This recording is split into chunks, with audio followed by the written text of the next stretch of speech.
93 კილოში ძალიან მაგარი ბრძოლა ვნახეთ. ზოგისთვის მოსაწყენი, მაგრამ ჩემთვის ძალიან საინტერესო ანკალევსა და პერეირას შორის. მოკლედ, რო ვისაუბროთ რა მოხდა ამ ბრძოლის გარშემო. პირველი რაუნდი პერეირამ წამოიღო, თან წამოიღო ძალიან მარტივად, ლოუ-ქიკებით. ლოუ-ქიკები რო იარაღი იქნებოდა ანკალევის წინააღმდეგ, ეს ცხადი იყო ზუსტად იმის გამო, რომ ბლახოვიჩმა ორივე ფეხი, რასაც ქვია, დაატეხა ანკალევის მათ ორთა ბრძოლის დროს. ჩვენ კი ვიცით, რომ ალექს პერეირას ძალიან ძლიერი ლოუ-ქიკები აქვს და ამ ლოუ-ქიკებს აუცილებლად გამოიყენებდა იგი.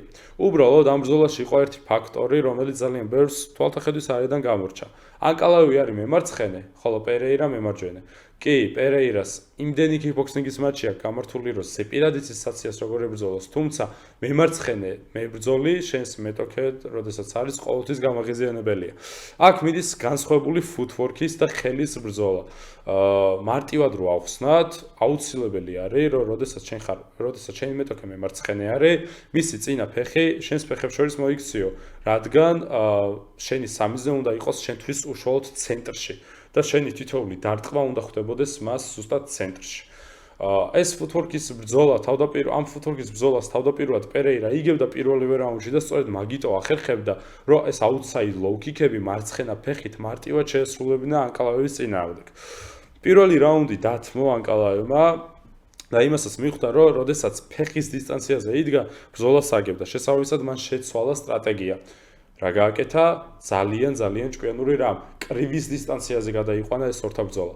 უკანა ფეხზე აჩხუბა პერეირა. როდესაც უკანა ფეხზე გადადიხარ, ძალიან რთულია რომ ლოუ-ქიკები ეგრე ხშირად გამოიყენო და საერთოდ ძალიან რთულია რომ ლოუ-ქიკები გამოიყენო, იმიტომ რომ როდესაც უკან მოძრაობდა ფეხს ურტყავ წინ, მაშინ შენი ტანი უბრალოდ უმოძრაო ხდება და ნებისმიერი კონტრდარტყმა ძალიან მძიმედ ხდება სახეში. ანკალევი წნეხს ძალიან მაგრად ახორციელებდა, კუთხეებს უჭერდა, გალიასთან ამყოფებდა, კრივში ჯობნიდა და კომბინაციებით, სერიებით უტევდა.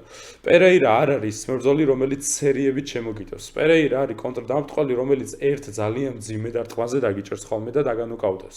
ანკალევმა კარგად იცოდა ეს ყველაფერი და სწორედ მაგიტომ უტევდა სერიებით და იმ მარცხენა ჰუკისაგანაც თავს ძალიან კარგად იცავდა. ყველაზე მეტად რა გამიკვირდა მე ამ ორთა ბრძოლაში. ეს იყო ის, რომ ანკალევმა მიწაზე ვერაფრით ვერ ჩაიყვანა პერეირა. მსმენია ის აზრიც, რომ ანკალევმა ბოლომდე არცა და პერეირას ჩაყვანაო, მაგრამ არ მჯერა იმ ფაქტის, რომ ანკალევმა პერეირას მიწაზე ჩაყვანა არცა და ბოლომდე, რადგან მან დარწმუნებული იყო, რომ საქმე ყველაზე მარტივად ექნებოდა ანკალევს. ჩვენ ვიცით, რომ ანკალევს ჭიდაობა შეუძლია. ელემენტარული ბლახოვიჩთან ბრძოლა გავიხსენოთ, სადაც არც ერთი ფეხი აღარ ქონდა ანკალევს და ბლახოვიჩისნაირი ძალიან კარგი ბოჭიდავი და კრეპლერი ძალიან მარტივად დაამარცხა ბოლო რაუნდში და ფრე გაინახდა წაგებული რაუნდების შემდგომ. ჩვენ ვიცით, რომ ანკალევს, რომელიც რეალურად სტრაიკერია, მაგრამ წარმოშობით დაღესტნიდან არის, ჭიდაობის ძალიან კარგი უნარები აქვს, მაგრამ მსგავსი აქცენტირებული კიკბოქსიორი, როგორც ალექს პერეირა, მაინც ვერ ჩაიყვანა პარტერში.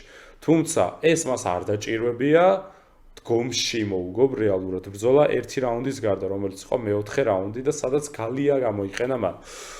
აქ კიდე შევხვდით ძალიან საინტერესო გამოხმაურება მოყვა სოციალურ მედიაში ამ ყველაფერს. MMA გურუმ და სხვა პროფესიონალებმა ისაუბრეს, რომ თურმე მებრძოლმა ანკალევმა, რომელმაც გალიასთან ააყუდა პერეირა, რატომ მოიგო ქამარი? იმიტომ რომ ის აქტიური არ იყო. ამას საერთოდ არ ვეთანხმები. ერთ რაღაცაზე უნდა შევთანხმდეთ რა, რომ MMA არის უკვე ახალი სპორტი. სპორტად ყალიბდება და როგორც სპორტი ისე ვითარდება. ადრე თუ MMA იყო რაღაც მექანიზმი იმისთვის, რომ გაგვიგო მოჭიდავე უფრო მაგარი იყო თუ მოკრივე, ესე აღარ არის. არც ერთ სპორტში ჩვენ არ გვხვდება გალია. MMA-ში გვხვდება, იმიტომ რომ ეს არის MMA-ის უნიკალური მხარე. გალიასთან მუშაობაც კი უნიკალური მხარე არის. როგორც გალიასთან კონტროლი მიწაზე, როგორც დგომში გალიასთან კონტროლი, როგორც გალიასთან გდებისგან დაცვა, თუ გალიიდან წამოდგომა.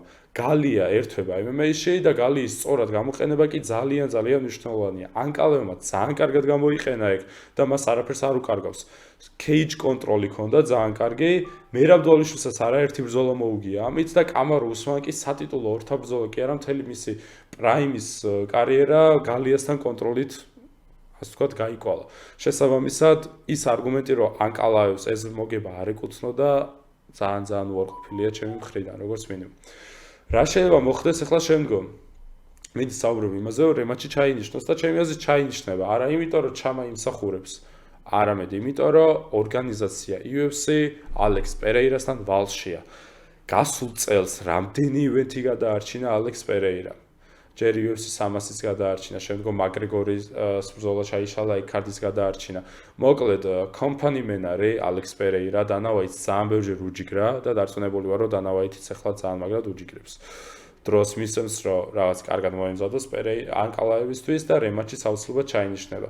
ერთადერთი ფაქტორი არის ის, პერეირას ამდენად უნდა მოკლედ დროში რო აიღოს რემატჩი და მანამდე ხო არ ურჩევნია, რომ ანკალაევს დააცადოს და გამართოს სხვასთან ორთაბრძოლა, მაგალითად პროჰასკასთან, რომელთაც ძალიან მაგარი ორთაბრძოლა იქნებოდა და პირადად ჩემთვის პროჰასკასა და ანკალაევის ორთაბრძოლა 93 კილოში ამ ეტაპზე ყველაზე საინტერესო იქნებოდა. პერეირასთვის დამთავრებული არაფერი არ არის. დამარცხებული პერეირა აქამდეც გვინახავს, ის ადესანიამ უგონოდ გათიშაიგი, მაგრამ არავის აღარ ახსოვს ეგ მარცხი, იმდენად დაგვავიწყას უყველას. ფსიქოლოგიურად ძალიან ძლიერი არის პერეირა, ესეთ ყო ამისი განვლილი ცხოვრებიდანაც კი, მან ცხოვრებისეულად ისეთი კამბექი დადა, რომ მსგავსი სპორტული კამბექის დადებას არ გაუჭირდება, დარწმუნებული ვარ. უბრალოდ ანკალაევის სტილისტურად ძალიან უხერხული მეტოქეა პერეირასთვის. ეგ არის და ეს, თუმცა მაინც ახლო ბრძოლა იყო და არც ანკალაევი არის დაუმარცხებელი, თუნდაც პერეირას მხრიდან. შესაბამისად, ძალიან საინტერესო იქნება რემატჩი თუ ჩაინიშნება, ვინ როგორ სტრატეგიას აირჩევს. ერთი სიტყვით, სულ ეს იყო ამ ბრძოლის გარშემო, რაზეც მინდოდა რომ ესაუბრა. თუ მსგავსი განხილვები გაინტერესებთ, აუცილებლად გამოიწერეთ Soza Fight Corner-ი, როგორც YouTube-ზე, ასევე TikTok არხზე. და რა თქმა უნდა, Soza Fight Corner-ი არის ლაგაზეტას პროდუქტი და გამოგხვევით ლაგაზეტას YouTube არხზეც და Facebook-ზე. საბადროებით.